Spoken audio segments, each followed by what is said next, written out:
Mars 1999. Dans le ciel de l'ex-Yougoslavie, par une nuit pluvieuse, les forces serbes stupéfient le monde entier en abattant un avion que beaucoup croyaient invisible. Le chasseur furtif américain F-117 Nighthawk. Je me suis aussitôt dit, ils m'ont eu. Résultat d'années de recherche et de développement secret, le F-117 a été conçu pour échapper au radar. Un avion si difficile à détecter qu'il semblait invincible. Un appareil que ses pilotes nomment simplement le jet noir.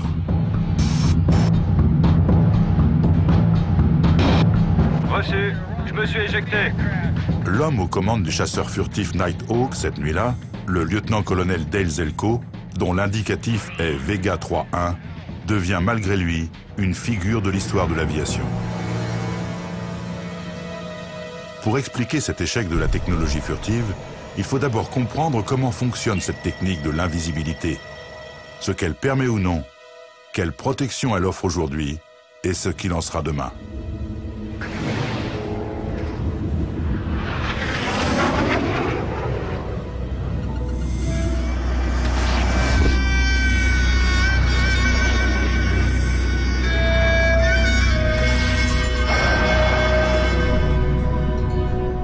Janvier 1991. Les télévisions du monde entier montrent les sinistres lueurs vertes qui strient le ciel nocturne de Bagdad. Les explosions se succèdent lors du pilonnage de la capitale irakienne. Une énorme déflagration à moins de 2 km de notre hôtel. Des milliers de balles traçantes déchirent les cieux en quête d'une cible. C'est un vrai cataclysme humain. Plus de 1000 frappes aériennes américaines bombardent les défenses irakiennes chaque jour. Mais les cibles les mieux défendues sont réservées à un avion en particulier. C'est un appareil que les armes de Bagdad ne peuvent pas atteindre. Les Irakiens savent que ces avions sont là, mais c'est un peu comme tirer sur des fantômes. Les radars qu'il leur reste ne détectent rien. Les Irakiens sont aux prises avec l'une des armes les plus stupéfiantes de la guerre moderne, le chasseur furtif américain F-117 Nighthawk. Le lieutenant-colonel Dale Zelko pilote l'un de ces jets noirs lors de cette première nuit de combat. Ma première cible n'a rien vu venir du tout. Pour la suivante, ce fut une toute autre histoire.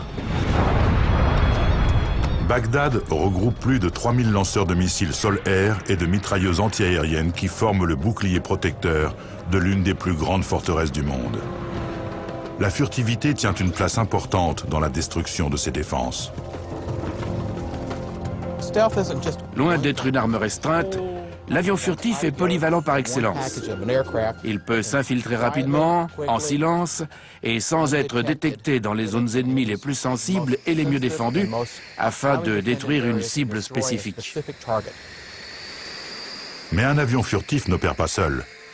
Pour être efficace, il doit agir dans le cadre d'une stratégie d'assaut multiforme, concertée et coordonnée. Une bombe téléguidée s'engouffre dans la gaine d'ascenseur du quartier général des forces aériennes irakiennes à Bagdad. Les forces américaines affaiblissent sérieusement la défense aérienne irakienne. Les commandos spéciaux détruisent de nombreux dispositifs de détection. Des forces de frappe brouillent les radars et des avions spécialisés localisent et anéantissent leurs missiles sol-air. Ces assauts conjugués créent des conditions d'opération idéales pour une nouvelle arme de pointe extraordinaire, l'avion furtif.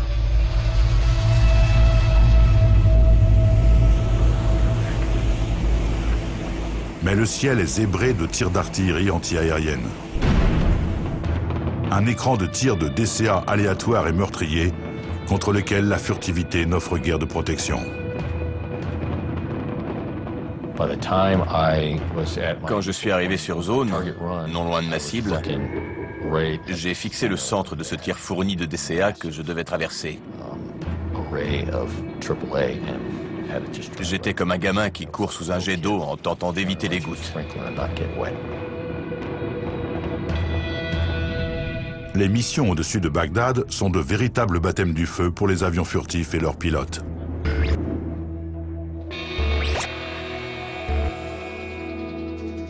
Quand les bombardements intensifs prennent fin, un mois plus tard, les F-117 ont rempli plus de 1200 missions et largué près d'un tiers des bombes à guidage laser utilisées pendant la campagne de pilonnage aérien.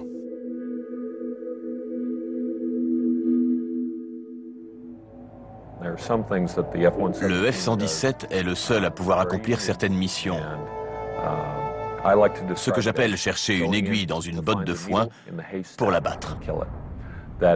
C'est notre rôle, se faufiler chez l'ennemi et en revenir sans être repéré par ses radars, dans le but de trouver une cible bien précise et la détruire. Le fait qu'on ait eu à déplorer aucune perte de F-117 en 1991 durant les combats en Irak et la couverture médiatique sans précédent de cette guerre laisse penser à l'opinion publique que la domination militaire du ciel est changée à jamais. La supériorité aérienne américaine semble être à son apogée grâce à l'invisibilité. Cette conviction ne durera pas. En 1999, le chasseur furtif affronte un nouveau défi. La Yougoslavie est dissoute. Ses anciennes provinces s'entredéchirent dans une guerre de domination sans merci. L'OTAN veut mettre fin au conflit en lançant une offensive aérienne contre les forces serbes.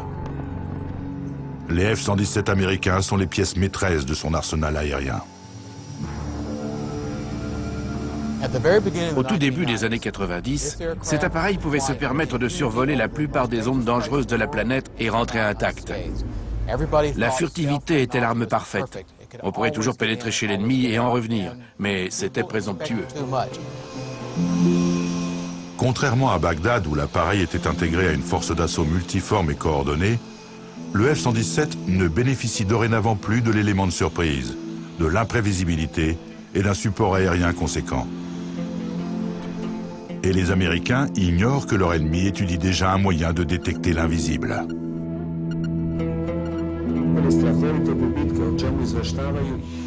Pour la 4e nuit d'opération aérienne, le lieutenant-colonel Zelko prend les commandes de l'un des jets noirs.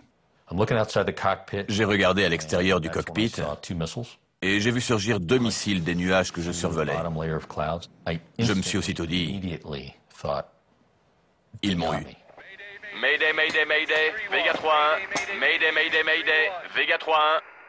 Un missile sol-air serbe a réussi à accrocher un chasseur furtif avec son radar.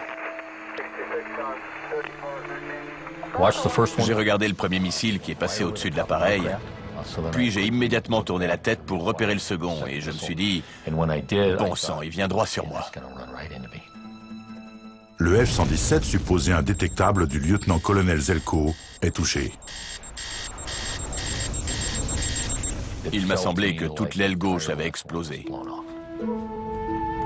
L'impossible vient d'arriver. Peu après la chute de l'avion, la télévision serbe diffuse des images de la carcasse fumante du F-117. Tandis que les formes anguleuses de l'un des appareils les plus secrets du monde font le tour de la planète, l'onde de choc déferle au sein de l'OTAN, de l'armée de l'air américaine et de la Maison-Blanche. Les précieuses informations hautement confidentielles concernant les matériaux et la construction d'avions furtifs sont maintenant aux mains de l'ennemi. Et une question encore plus importante se pose. Comment cela a-t-il pu se produire? Comment ce chasseur furtif, un appareil conçu pour être indécelable au radar, a-t-il pu être détecté, pris pour cible et abattu? Même ses plus ardents défenseurs savent que le F-117 n'est pas infaillible. La furtivité n'est pas l'invincibilité, mais une faible perceptibilité. On peut toujours le repérer si on sait comment s'y prendre. L'histoire militaire est une succession de progrès dans l'armement offensif, immédiatement suivi d'autres progrès en défense. C'est un va-et-vient constant de progrès et de riposte. La furtivité fut elle-même une réponse à d'autres progrès. Cette quête pour dissimuler les appareils découle directement de l'avènement du radar.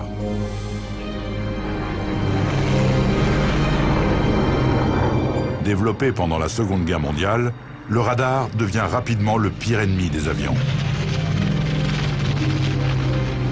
Grâce à l'émission d'une fréquence d'onde balayant une partie du ciel, le radar voit tous les objets qui réfléchissent ces ondes. Les signaux émis rebondissent sur l'engin volant et certains d'entre eux reviennent directement à leur source. D'ordinaire, la même antenne permet à la fois l'émission et la réception. Le signal réfléchi est généralement faible, mais on peut facilement l'amplifier. Le radar peut donc ainsi détecter des objets sur de plus grandes distances que les autres capteurs. En comparant les durées d'émission des signaux reçus par les antennes, on détermine les caractéristiques de taille, de forme, de direction et de vitesse de la cible. C'est ce qu'on appelle sa signature radar. Mais surtout, le radar localise la position de l'appareil avec précision. Les avions ont toujours été pris pour cible, mais le radar les rend encore plus vulnérables. Au début des années 50, tandis que la guerre froide fait rage entre les États-Unis et l'Union soviétique, le besoin d'échapper au radar s'impose. Marqué par la présentation de 5 nouveaux missiles. La CIA a besoin d'un avion espion capable de mener des missions secrètes. La première solution furtive envisagée consiste à faire voler un avion si haut que même s'il est détecté, il se trouve hors de portée des appareils et des armes ennemies. Au milieu des années 50, les États-Unis possèdent leur nouvel avion, l'appareil U-2 de reconnaissance en haute altitude. C'est un avion qui peut voler aux confins de l'atmosphère, à une altitude de 70 000 pieds. On le qualifie de furtif, car à cette altitude, on le croit hors d'atteinte de toute détection. Mais les États-Unis comprennent que le vol à très haute altitude ne suffit pas le jour où l'avion espion de Gary Powers est abattu dans l'espace aérien soviétique en mai 1960. Vous voyez ici ce qui rend la furtivité essentielle. Gary Powers l'a appris à ses dépens dans son U-2. C'est le missile solaire, un SA-2 ici. C'est la raison d'être de la furtivité. Il pouvait repérer, attaquer et descendre des avions américains.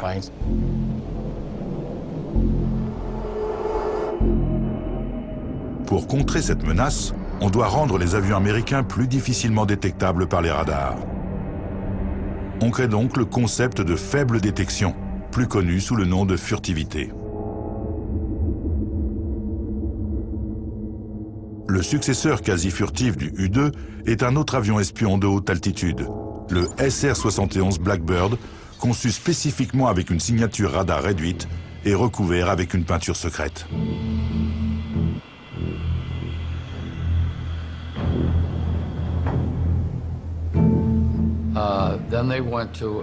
On a créé une peinture composée de micro-billes d'acier, qu'on appelait d'ailleurs billes d'acier.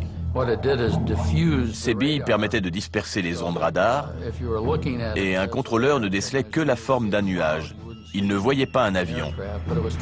Et il volait si vite qu'il était très difficile de distinguer qu'il s'agissait d'un avion sur le radar. Bien que le SR-71 soit encore classé secret défense, on estime qu'il possède une signature radar de la taille d'un homme. Mais son atout principal reste ses performances. Non seulement le Blackbird vole aux confins de l'atmosphère, mais il le fait plus rapidement que tout autre avion.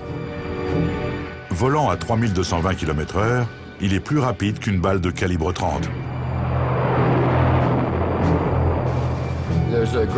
Pendant la guerre du Vietnam, on avait inscrit en gros sur le mur du hangar de la 9e escadre de reconnaissance stratégique: quand je marche dans la vallée de l'ombre de la mort, je ne crains aucun mal, car je vole à 80 000 pieds et à Mach 3. La reconnaissance satellite finit par remplacer le SR-71 pour les missions d'espionnage. Mais la quête de l'invisibilité se poursuit. La reconnaissance n'est qu'un premier pas. Le véritable dessein des militaires est la furtivité au combat. Ils décident de construire un avion de chasse totalement indécelable par les radars ou tout autre instrument. Il leur faut donc une version plus aboutie et plus complexe d'appareils furtifs. Les ingénieurs soviétiques et américains se lancent dans une course contre le radar. Ils cherchent la solution dans l'analyse de la diffraction des ondes radar. Cela les mène à une grande découverte dans un laboratoire clandestin surnommé l'Atelier des Putois, au sein du service de recherche et développement de Lockheed Martin. Si les radars détectent la réflexion d'un signal, pourquoi ne pas construire un avion dont les formes empêcheraient toute réverbération directe de ces ondes radar? La faible détection radar, le nec plus ultra de la furtivité, est sur le point de devenir réalité. Le premier avion vraiment furtif est entièrement constitué de surfaces planes à angles irréguliers qui dévient les ondes radar loin de leur source d'émission, dissimulant efficacement l'appareil aux meilleurs instruments de détection de l'ennemi. Sa signature radar est estimée à environ la taille d'un petit oiseau. Le résultat ?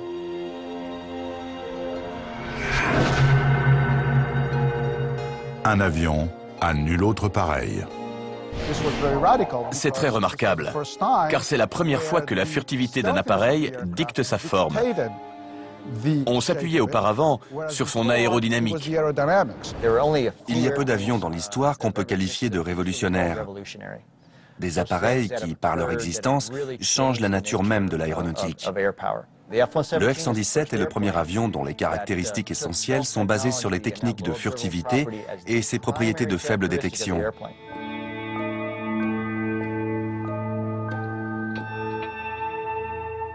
Un F-117 à pleine charge pèse plus de 23 tonnes et demie.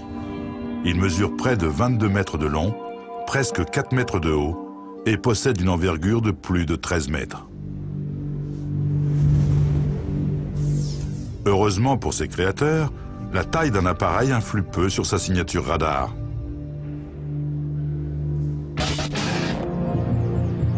Le laboratoire des sciences électromagnétiques de l'université de l'Ohio est le premier à calculer les données mathématiques réelles complexes de la furtivité.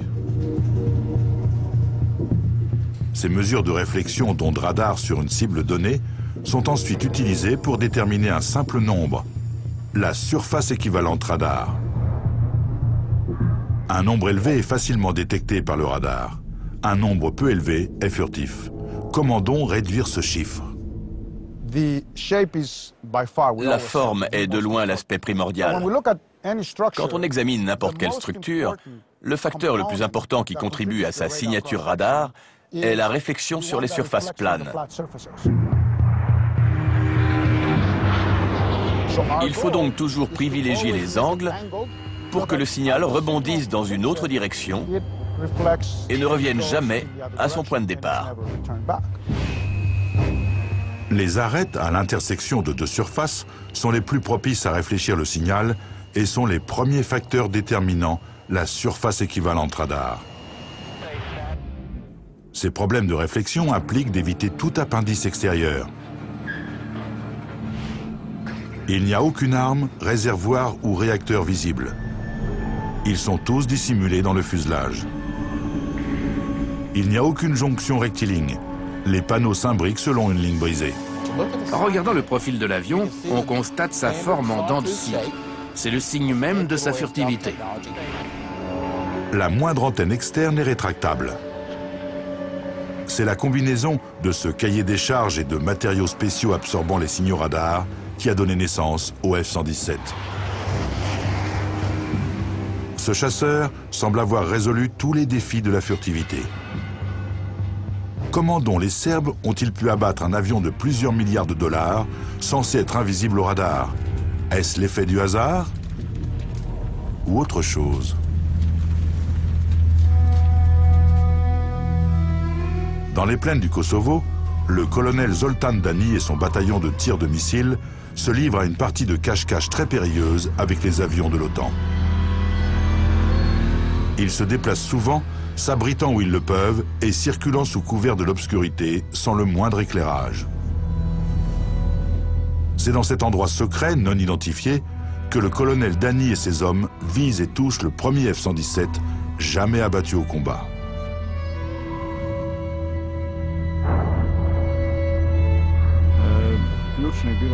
Mon unité était très bien entraînée et agissait avec esprit d'équipe. impatiente de démontrer ce qu'on avait appris depuis des années. Les Serbes bénéficient aussi des règles d'engagement. 8 ans plus tôt, lors de la première guerre du Golfe, les forces de la coalition avaient âprement bombardé les défenses aériennes irakiennes. Pour attaquer les troupes serbes, l'OTAN procède selon une tactique très différente. Les forces alliées n'y ont pas touché. On a laissé leur système de défense anti-aérienne pratiquement intact. Les Serbes ont aussi apporté une légère mais importante amélioration à leurs missiles sol-air. Je travaillais sur cette innovation depuis 10 ans.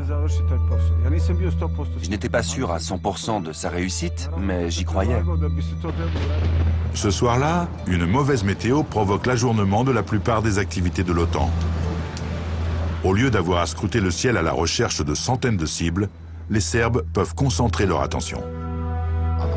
Lors de cette 4e nuit de mission, quand je me suis dirigé vers mon avion, j'ai eu le très fort sentiment que s'il devait y avoir une nuit et une mission au cours de laquelle un F-117 pouvait être abattu, c'était cette nuit et cette mission.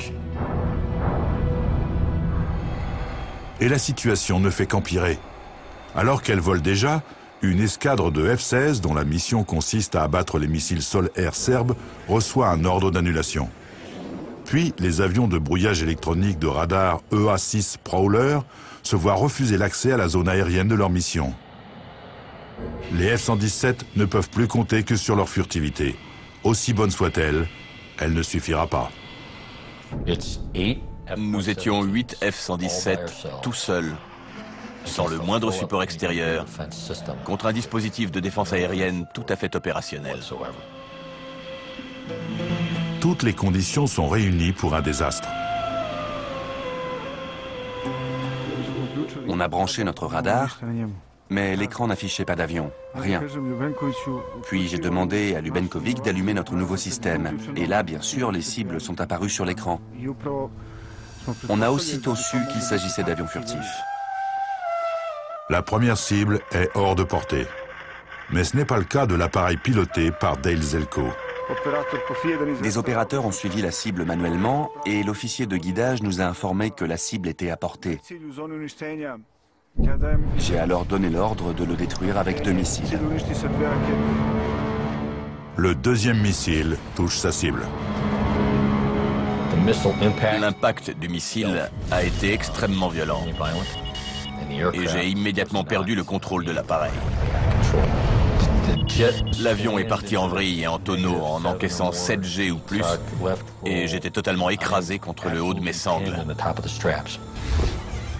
À cet instant, la gravité tente d'éjecter de son siège le corps de Zelko, 7 fois plus lourd que la normale, et l'écrase contre la verrière de son cockpit. Je me souviens avoir pensé, toujours très calmement et posément, je crois que ce n'est pas bon du tout. Du tout. Tu vas certainement y rester. Sa seule chance de survie consiste à tirer les poignées d'éjection.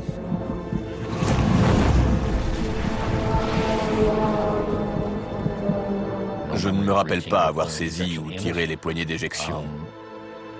Je crois sincèrement qu'on m'y a aidé. Je me souviens seulement être assis dans mon siège, regardant le cockpit s'éloigner de moi.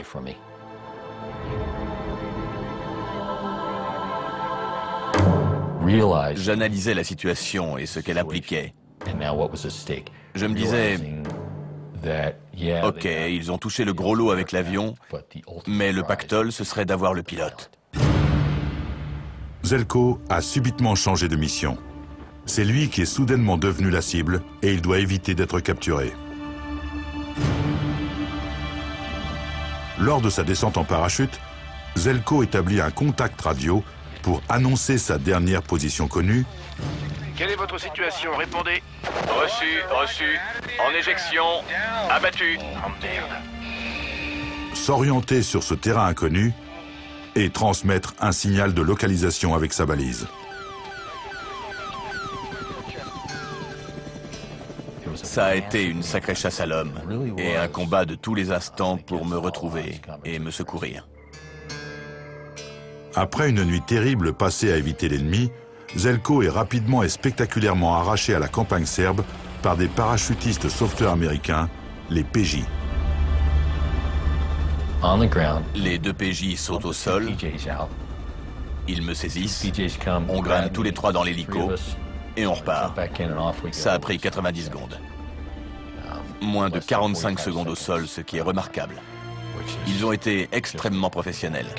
Malgré toute cette technologie et cette sophistication, il a suffi pour cette extraction d'un talkie-walkie, d'une fusée éclairante et d'un GPS à $100.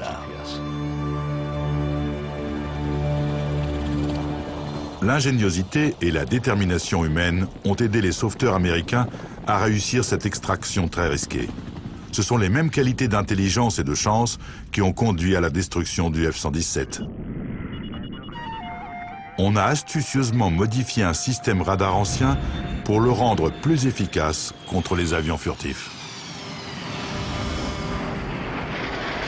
Mais les tactiques opérationnelles ont aussi rendu la tâche plus facile aux Serbes. Les avions de l'OTAN volent dans des couloirs bien spécifiques. On peut observer leur décollage en Italie. Les Serbes peuvent à peu près déterminer la destination de ces avions et le temps qu'il leur faut pour y parvenir. On installe donc ces radars sur la trajectoire supposée de l'avion et, je le répète, il n'est pas invisible. Il est simplement conçu pour qu'on ne le repère pas quand il approche. Mais s'il vole juste au-dessus de vous, son ventre est légèrement plus facile à déceler. Je suppose que c'est ce qui a dû se produire quand ils ont descendu notre F-117. Et une fois pris pour cible, le F-117 offre un défaut qui lui est propre car ce premier avion furtif n'est pas né sans compromis. Le jet noir ne peut compter que sur sa capacité à se dissimuler. Il ne possède pas de défense antiaérienne et ses performances sont limitées. Il possède ce qu'on appelle une forme de losange contrariée, car le véritable défi a consisté à le faire voler malgré sa forme. Pour la première fois, on avait fait prévaloir sa surface équivalente radar et les principes de furtivité sur ceux de l'aérodynamique.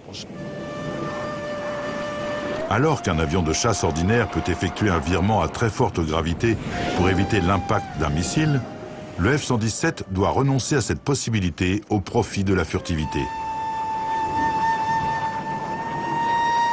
Et la nécessité de réduire sa signature thermique l'oblige à ignorer les vitesses en post-combustion. Le but était de tout miser sur ses aptitudes d'avion furtif. Il n'avait donc pas nécessairement besoin de la même manœuvrabilité ou de la même puissance qu'un F-16 ou un F-15. Le Nighthawk doit rester invisible pour survivre. On prête donc une grande attention à toutes les sources possibles de réflexion radar. On peut voir d'autres caractéristiques de cet appareil furtif en examinant ses prises d'air. Le rotor d'un réacteur est idéal pour réfléchir les ondes radar. On a donc imaginé ces formes différentes qui dévient les signaux. De plus, le F-117 est revêtu d'un matériau qui absorbe les ondes radar. Ce matériau stratifié couvre l'enveloppe externe du Nighthawk. Quand on remplace des pièces sur cet avion, on doit tout recommencer, faire ce qu'on appelle enduire l'appareil, pour couvrir tous les joints et interstices et le rendre totalement hermétique. Bien qu'elle soit aussi conçue sur le principe de la réduction de sa signature radar, la génération suivante d'avions furtifs possède un énorme avantage sur le F-117, sa puissance informatique. De meilleurs ordinateurs embarqués permettent le retour des formes aérodynamiques. Avec sa forme d'aile volante et une aérodynamique optimisée, le bombardier B-2 offre un nouveau visage à la furtivité. Quand on observe un F-117, on ne voit quasiment que des surfaces planes. Le B-2 est le premier avion furtif doté de surfaces courbes. C'est un fantastique avantage quand on aspire à des performances aérodynamiques. Cet appareil est furtif à plusieurs titres. Le plus évident est sa forme d'aile de chauve-souris qui saute aux yeux.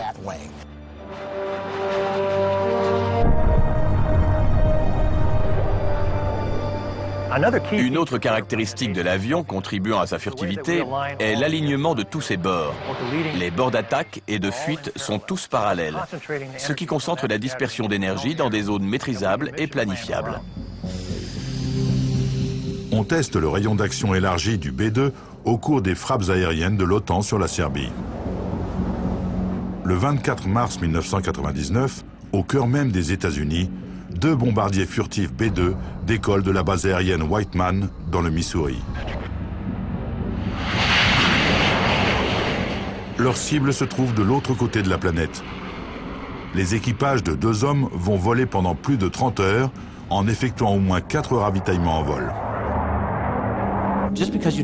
Après avoir décollé, ce n'est pas comme si on effectuait un vol de croisière en pouvant regarder un film. On doit constamment être sur le qui-vive.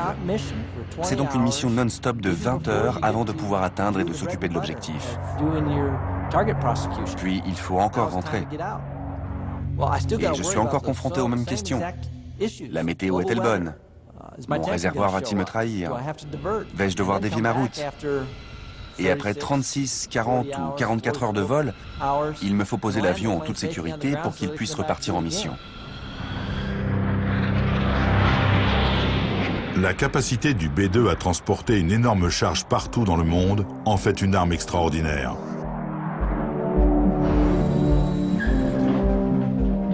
Dans l'offensive aérienne sur le Kosovo, le B-2 inaugure une nouvelle bombe dévastatrice.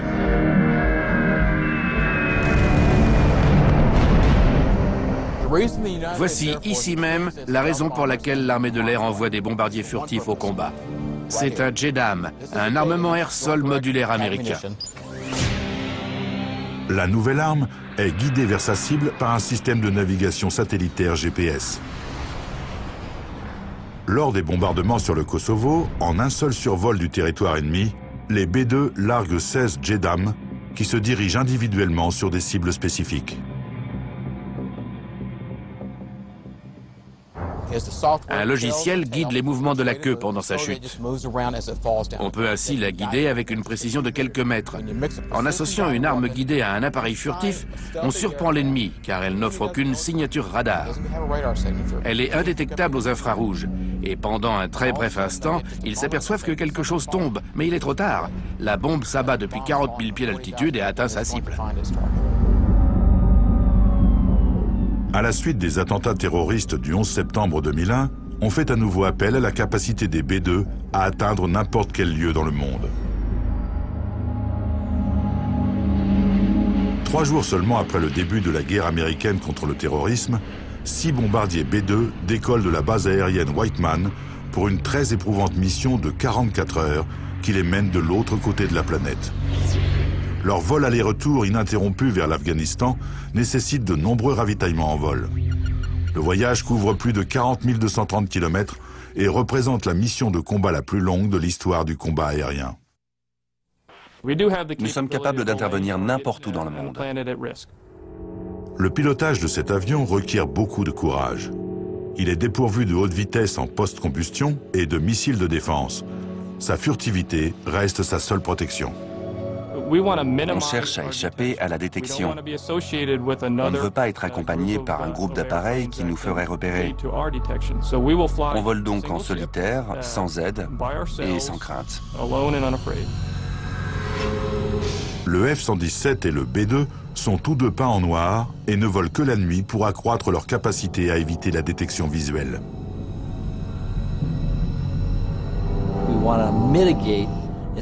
On souhaite réduire le plus possible les facteurs de détection. Notre trace visuelle, acoustique, infrarouge à cause de la chaleur, et notre signature radar que l'ennemi tente de déceler.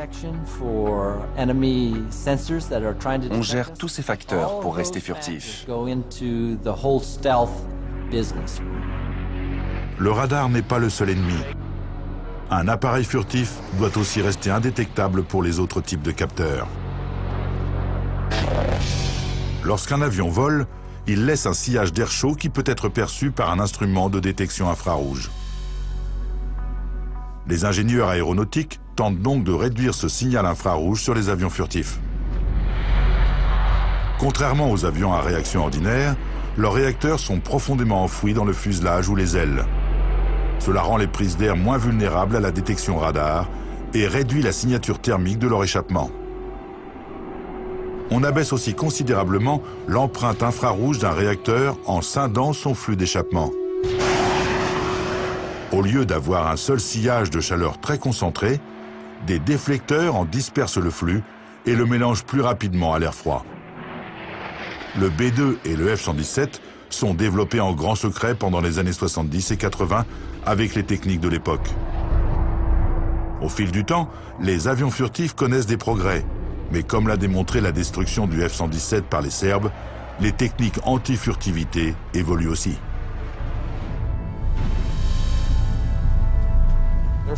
Ils sont intelligents, loin d'être stupides. Ils savent comment régler ce problème. C'est pourquoi les techniques de furtivité ne peuvent pas se limiter à cet avion. On ne peut pas s'arrêter au B-2.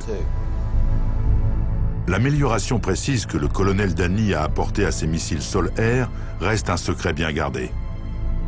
Les spécialistes de la défense aérienne américains le connaissent, mais ne le dévoilent pas. Il existe cependant des théories sur les modes de détection des avions furtifs actuels. Les innovations du F-117 le rendent faiblement détectable par les systèmes infrarouges et radars ordinaires, mais l'avion n'est pas invisible. Par quel autre moyen pourrait-on le détecter? Lorsqu'un avion se déplace dans les airs, il provoque des tourbillons, les remous ou vortex dans son sillage. On détecte facilement les vortex des tornades grâce aux radars Doppler qui permettent aux météorologistes de suivre les tempêtes. Un Doppler ultrasensible et très concentré pourrait-il repérer les remous de ces avions? Les radars ordinaires émettent et reçoivent depuis un même lieu. Et les avions furtifs sont conçus pour dévier ces ondes radar de leur source. Mais une série de récepteurs déportés ne pourrait-elle pas lire les ondes déviées dans plusieurs directions et par une simple triangulation, repérer avec précision l'origine de la réflexion?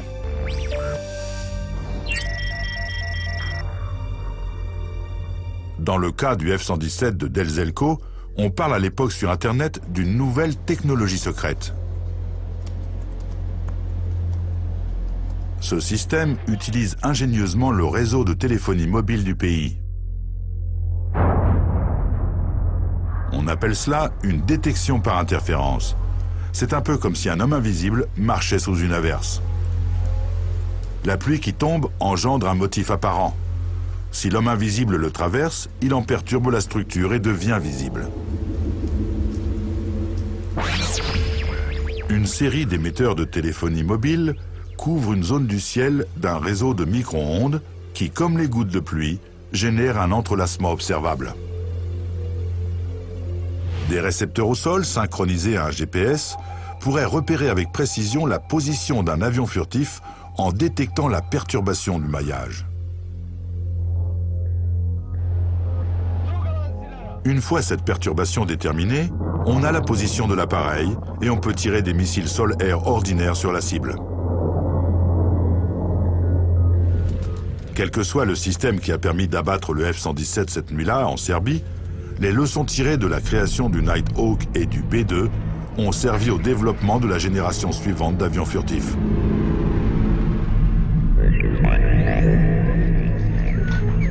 Des superordinateurs permettent dorénavant de combiner furtivité et aérodynamique. Au lieu de couvrir le F-22 et le F-35 d'un matériau absorbant les ondes radar, on a doté le métal lui-même de cette faculté.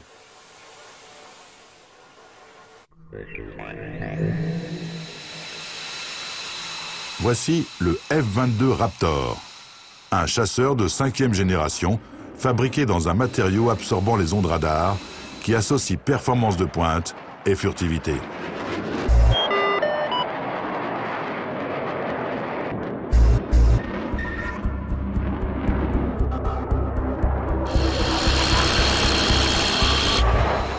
Et cet avion furtif n'a même pas besoin de se cacher de ses ennemis. Il sait se défendre tout seul. Les missiles air-air du Raptor sont logés dans des soutes internes et peuvent être déployés en moins d'une seconde. L'ouverture des battants de la soute expose l'avion aux radars ennemis pendant moins de 2 battements de cœur du pilote. C'est vraiment le chasseur idéal. Il suffit de s'imaginer en train de regarder un écran. D'accord, je les visualise tous, rien ne m'échappe mais personne ne me voit. Il est génial.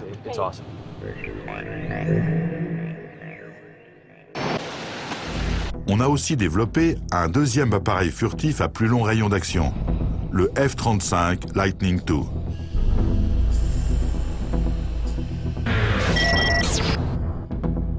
Comme le F-22 Raptor, c'est un chasseur furtif de 5e génération.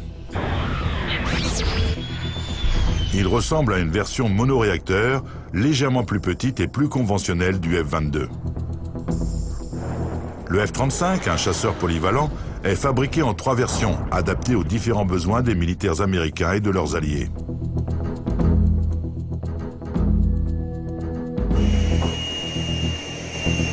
Et pour la première fois, un avion furtif peut remplir tous ses rôles à la fois. Le F-22 et le F-35 représentent actuellement la quintessence de la furtivité. Mais les ingénieurs aéronautiques étudient déjà de nouvelles techniques de furtivité pour protéger la vie des pilotes. L'un des moyens d'y parvenir consiste à utiliser des chasseurs furtifs très perfectionnés, sans pilote embarqué lors des missions dangereuses. Des appareils télécommandés par des pilotes au sol. Exécution dans 3, 2, 1, 0. Cela ébauche un des avenirs possibles de la guerre aérienne. L'utilisation de petits modules de combat aériens sans équipage.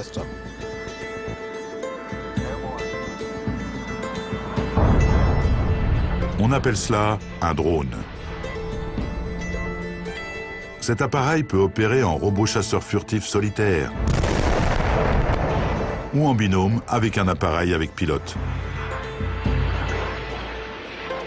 Ces prototypes de drones représentent probablement la prochaine génération d'avions construits sur le principe de l'association des formes furtives et des nouveaux matériaux d'absorption des ondes radar. Certains ingénieurs anticipent encore plus l'avenir pour découvrir si les techniques émergentes ne seraient pas la clé de la furtivité de demain.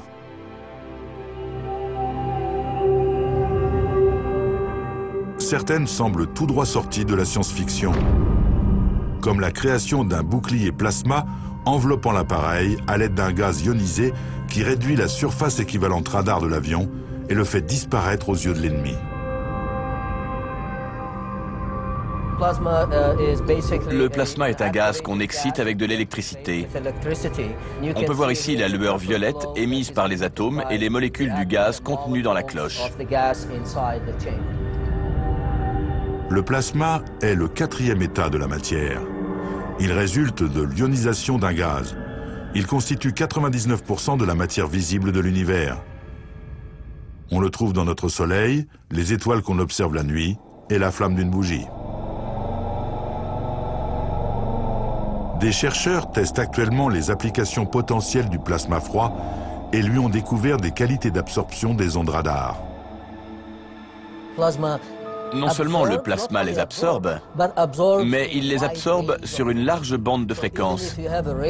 Donc même si un radar change continuellement de fréquence, il restera dans la bande de fréquence qu'absorbe le plasma. Dans l'avenir, des électrodes intégrées à l'appareil pourraient être activées afin de charger l'enveloppe de l'avion, excitant ainsi le gaz de l'atmosphère environnante pour l'ioniser et créer du plasma. Cette enveloppe pourrait, à l'aide d'un ordinateur, rapidement modifier sa densité afin d'absorber d'éventuelles fréquences radar. On peut le rendre plus dense ou plus épais, ou modifier sa densité aussi rapidement que possible. Ça n'est évidemment pas possible aujourd'hui, mais il n'y a aucune raison qu'on n'y parvienne pas un jour. La NASA développe activement un appareil hypersonique atteignant 10 fois la vitesse du son. D'autres constructeurs utilisent la technique du plasma pour réduire la traînée d'un avion et augmenter sa manœuvrabilité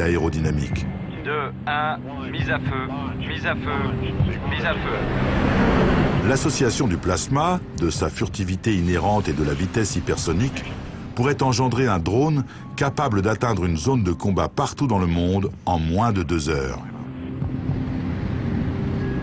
On est en poussée sur alpha négatif.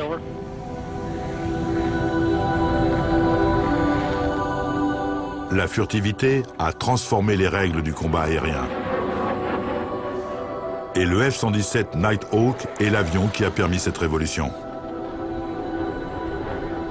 La destruction du jet noir de Del Zelko en Serbie résulte d'un duel entre une technologie vieille de 25 ans et des moyens ultramodernes dans des conditions loin d'être idéales.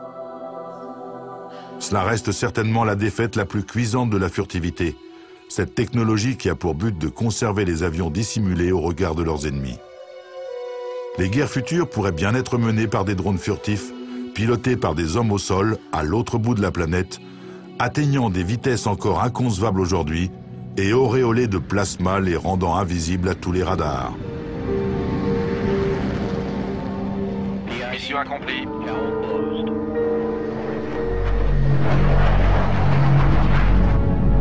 Mais si on se réfère à l'histoire passée, il fait peu de doute que le jeu mortel du chat et de la souris que ce livre Avions furtifs et détection radar se perpétuera invisible au-dessus de nos têtes.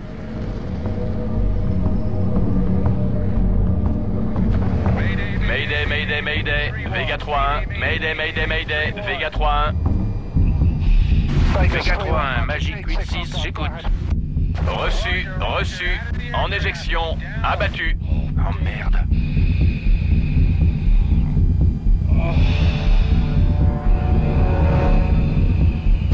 Vega 3-1 est abattu. Il est à terre.